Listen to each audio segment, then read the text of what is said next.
setelah itu kita masukkan senyawa kita. Cara memasukkannya gimana? Kita bisa mengambil di PubChem. Oke, saya coba masuk ke PubChem. Misalnya nih ya, di PubChem, misal kalian mengambil quercetin. Taruhlah ada yang kemarin senyawa aktifnya quercetin.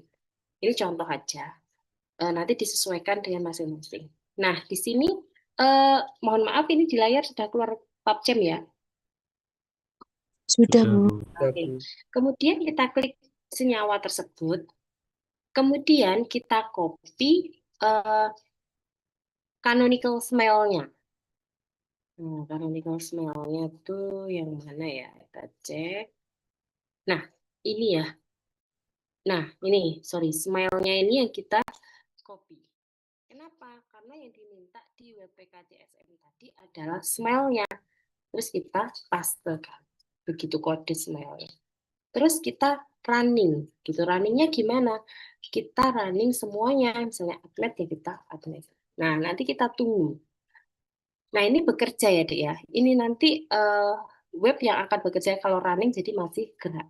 Nah, di sini adik-adik akan mendapatkan sifat fisikokimia. Berat molekul, log P, jumlah ikatan yang berotasi, aseptor, donor, dan surface area. Nah, ini ada nilainya masing-masing. Bagaimana kita membacanya gitu ya? Itu nanti menggunakan Lipinski Rule of Five. Jadi membacanya itu dengan berpedoman pada Lipinski Rule of Five.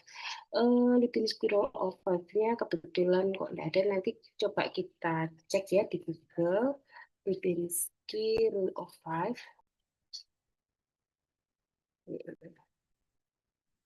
Rule of Five. Oke. Di Lipinski Rule of Five, di sini ada aturan ya. Aturan Lipinski Rule of Five. Kita cek di. Oke. Aturannya adalah jumlah berat molekulnya harus kurang dari 500 Dalton. Sebentar ya, betulan anak.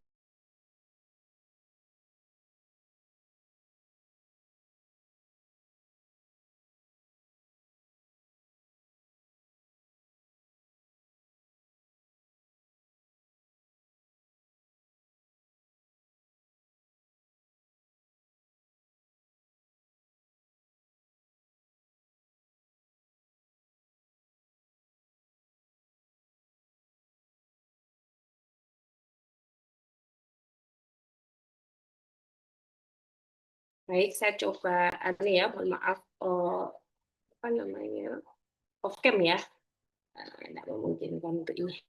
Nah, ini sebentar, ini kok otomatis langsung basah. Nah, ini ya aslinya ya. Di sini ada tetapannya, di mana tetapannya itu berat molekulnya tidak boleh lebih dari 500 Dalton. Di mana tadi ya? Sebentar. Ya, berat molekulnya kurang dari 500 Dalton, jumlah ikatan hidrogen aseptornya kurang dari 10, donor hidrogennya kurang dari 5, dan log P-nya kurang dari 5. Sehingga nanti adik-adik ketika dapat apa namanya data, itu nanti disesuaikan. Berat molekul 302, berarti kan memenuhi ya, kurang dari 500. Ini maksudnya apa? Jadi Lipinski Rule of Five itu memprediksikan dengan sifat fisik seperti tersebut gitu ya, dengan berat molekul kurang dari 500 Dalton itu masih bisa menembus membran gitu ya, saluran obat itu. Nah, apabila lebih dari, maka ukurannya besar, itu akan sangat sulit untuk menembus membran, sehingga molekul ini kalau misalnya lebih dari 500 ya sebenarnya tidak bisa diprediksi tidak memenuhi begitu ya kalau menurut kaidah Lipinski Rule of Five itu. Kemudian log P-nya harus kurang dari 5. Di sini 1,9 berarti memenuhi ya. Log P ini kelarutan dalam lemak. Jadi kalau misalnya log P-nya lebih dari 5, maka dia sangat non-polar atau kelarutan dalam lemaknya tinggi. Ini berdampak dia nanti susah menembus membran juga karena kan dia akan banyak terikat gitu ya di permukaan membran, sehingga ini bisa menyebabkan toksik seperti itu. Begitu juga dengan jumlah donor, aseptor. Donor tadi juga ada apa namanya ketentuan ya. Kalau misalnya aseptornya kurang dari 10, donornya kurang dari 5. Kalau kita lihat di sini memenuhi ya. Kalau nanti terlalu banyak atau terlalu lebih dari 10 misalnya, nah ini menyebabkan ikatannya akan sangat kuat sekali sehingga akan susah untuk dilakukan. Kalau sudah selesai kan harapannya dia akan dikeluarkan ya, dinonaktifkan dan dikeluarkan, diekspresikan melalui urin misalnya. Kalau ikatannya terlalu kuat dengan protein reseptor ya dia akan susah gitu ya. Yang terjadi apa? Ya akan malah menimbulkan masalah. Nah itu ya nanti data yang kalian ambil itu adalah data sifat fisikokimia ini dengan interpretasinya mengikuti kaidah Lipinski Rule of Five. Terus selanjutnya adalah profil farmakokinetik. Di sini yang dicari adalah atmanya ya, absorpsinya, distribusi, metabolisme, ekspresi, dan toksisitas. Ini nanti bisa kok di-download gitu ya, di-download dalam bentuk Excel.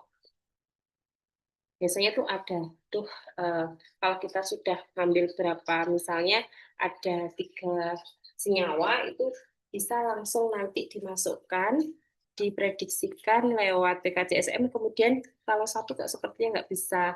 Kemudian di bawah itu ada keterangan download dalam bentuk Excel gitu ya. Kebetulan ini satu ya. Nanti kalau lebih dari satu biasanya langsung keluar. Nah, nanti data itu kemudian kalian save. Kalau susah ya bisa dicatat manual gitu ya. Tapi nanti kelamaan. Nah, di sini cara membacanya itu menggunakan teori PKCSM. Jadi ini kan punya nilai-nilai. Nanti tinggal dibaca saja. Misalnya kelarutan dalam air ini harusnya berapa. Kemudian pada absorpsi skin permeability-nya berapa. Kemudian absorpsi di intestinal berapa. Kalau yang bagus itu lebih dari 90%. Kategori sedang itu di atas 60 ya. Kalau lemah itu di bawah 60. Beberapa sumber menyatakan demikian. Sehingga kalau di sini kalau 77 ya sebetulnya sedang gitu ya. Kemudian distribusinya ada parameter PDSS. Kemudian fraksi unbound, permeabilitas blood-brain barrier bagaimana dia kemampuan dia untuk menembus di sawar otak ya. Kemudian ada permeabilitas pada sistem saraf pusat begitu. Di sini nanti ada range ya, di mana yang diperbolehkan dan yang tidak diperbolehkan itu ada di teori PKBSN. Sebentar saya stop share untuk ditunjukkan.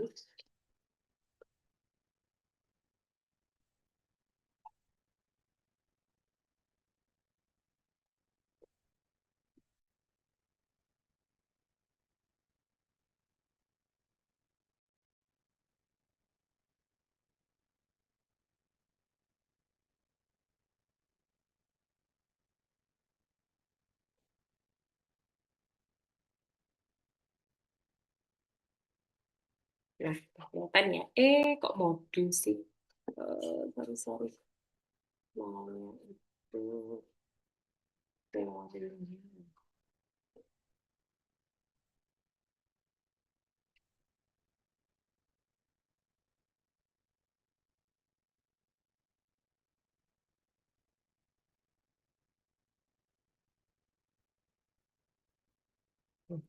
Baik, udah kelihatan ya untuk teorinya.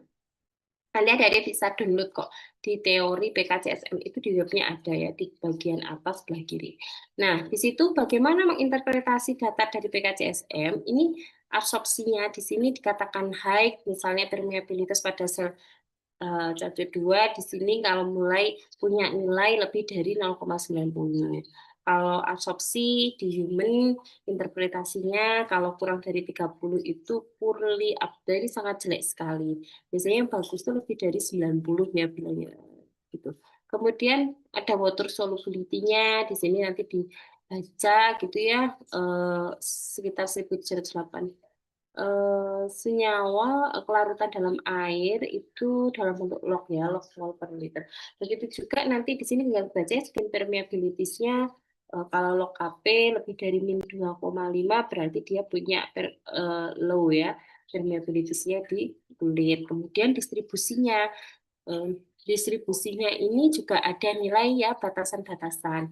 PDSS dikatakan low jika di bawah sekian, dikatakan high jika di atas. Nah, nanti tinggal dibaca aja dari data yang kalian dapatkan. Begitu juga permeabilitas pada blood-brain barrier seperti apa, gitu ya.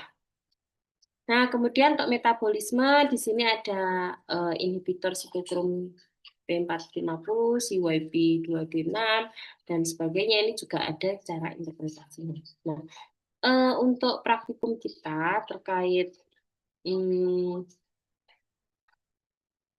data profil farmakokinetik dan PKT dan fisikokimia itu ya seperti itu aja sih, Dek. Di sini juga sebenarnya sudah saya tuliskan ya di dasar teorinya untuk bagaimana batasan dari aturan 5 Lipinski diary itu, bagaimana kalian nanti ada langkah-langkah kerjanya ya untuk mencari data fisikokimia.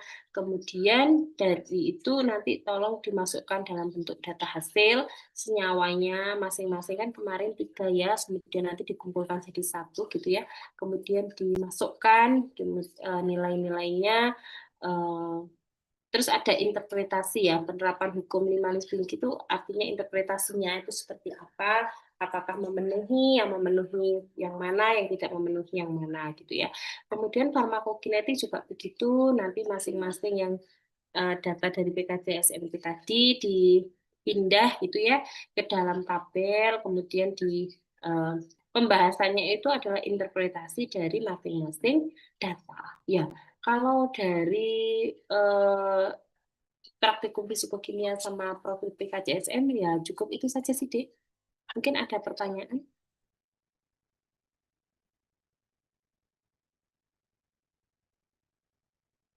Cukup?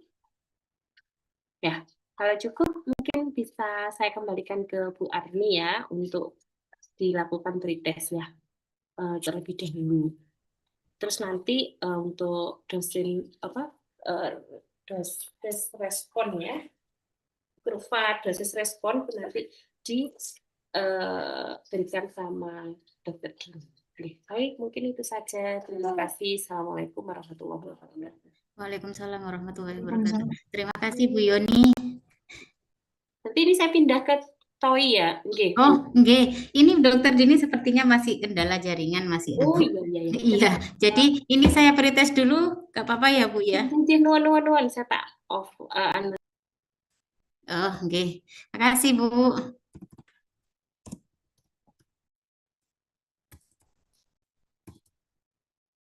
Jadi silakan on cam semua ya. Pretest dulu. Nanti untuk link pretestnya saya share di kolom chat ya.